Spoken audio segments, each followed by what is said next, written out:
வணக்கம், நான் உங்கள் ஜெயா. இன்றைக்கி நம்ம இந்த வீடியோவில் டிஎஸ் எலியட் எழுதின த பர்ஃபெக்ட் கிரிட்டிக் இந்த எஸ்ஸேயோடைய சம்மரியை பார்க்கலாம் வாங்க. இந்த எஸ்ஸேவை அவர் 1920 எழுதியிருக்காரு. இங்கே அவர் என்ன சொல்கிறாருன்னா, ஒரு லிட்ரரி கிரிட்டிசிசம் நம்ம எழுதுகிறோன்னா நம்ம ஒரு அப்ஜெக்டிவாகவும் இம்பர்சனலாகவும் இருக்கணும். நம்மளுடைய ஃபோக்கஸ் முழுக்க ஆர்டிஸ்டிக் ஆப்ஜெக்டில் தான் இருக்கணும் அப்படின்றார். அதாவது நம்மளுடைய மனசுக்கு பிடிச்சது பிடிக்காது அப்படிலாம் பார்க்காம ஒரு இலக்கிய படைப்பை எப்படி அணுகணுமோ அப்படி தான் அனுப்பணும். அதே மாதிரி நம்மளுடைய உணர்வுகளுடைய இம்ப்ரெஷன்ஸை நம்ம அங்கே தேடக்கூடாது. அதே மாதிரி ஃபிலாசபிக்கலாகவும் தியரைஸ் பண்ணக்கூடாது.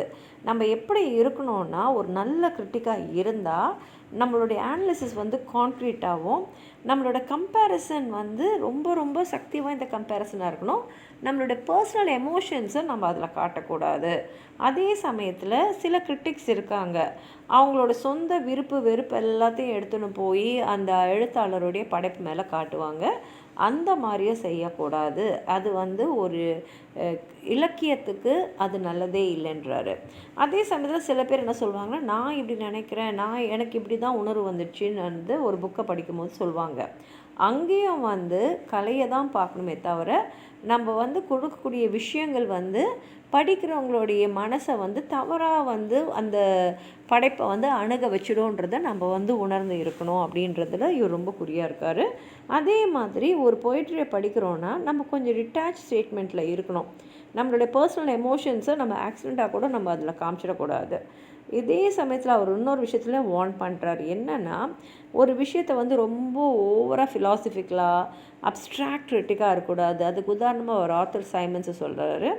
ஏன்னா அவங்களுடைய language direct sensor and factual எக்ஸ்பீரியன்ஸ்லேருந்து தவறி போயிடுது, வேறு வழியில் போயிடுது. அதே மாதிரி நம்ம ரொம்ப ஃபிலாசபிக்கல் டேர்ம்ஸ் எல்லாம் எடுத்தோம் வச்சிங்களேன், அப்போது அந்த படைப்பை விட்டுட்டு நம்ம வேற எங்கேயோ ஒரு லைஃப்லெஸ் ரைட்டிங்க்கு போய்டும் அப்படின்றாரு. அப்போ ரோல் ஆஃப் ஐடியல் கிரிட்டிக் என்னன்னு பார்த்தீங்கன்னா, அவங்க ரொம்ப ஆக்ரெசிவாக லெஜிஸ்லேட்டிவ் டேஸ்ட்டோடு இருக்கக்கூடாது. அதே மாதிரி அவங்களோட பர்சனல் வேர்டிக்ஸை இது பெட்டராக வேர்ஸா அந்த மாதிரிலாம் சொல்லக்கூடாது. அதே மாதிரி ரூல் படி இப்படி இருக்கணும் அப்படின்னு சொல்லிட்டு அப்படியே ரிஜிடாகவும் இருக்கக்கூடாது. ஒரு கிரிட்டிக்கோட உண்மையான வேலை என்னென்னா, அந்த இடத்துல என்னென்ன ஃபேக்ட்ஸ்லாம் நம்ம சொன்னால் படிக்கக்கூடிய அந்த வாசகர் அந்த இலக்கிய படைப்பை எப்படி அணுகணும், எதெல்லாம் கவனிக்கணும், எதெல்லாம் உள்வாங்கிக்கணும் தெரிஞ்சு அவங்க படிக்கிற மாதிரி நம்ம கொடுக்கணும் அப்படின்றாரு.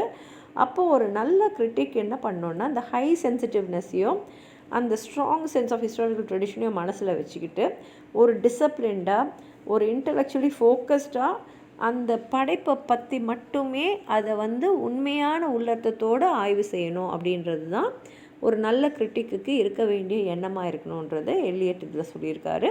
உங்களுக்கு எதாவது சொல்லணும்னு நினச்சிங்கன்னா கீழே இருக்கிற கமெண்ட் பாக்ஸில் எழுதுங்க. இந்த வீடியோவை லைக் பண்ணுங்கள், உங்கள் ஃப்ரெண்ட்ஸோடு ஷேர் பண்ணுங்கள்.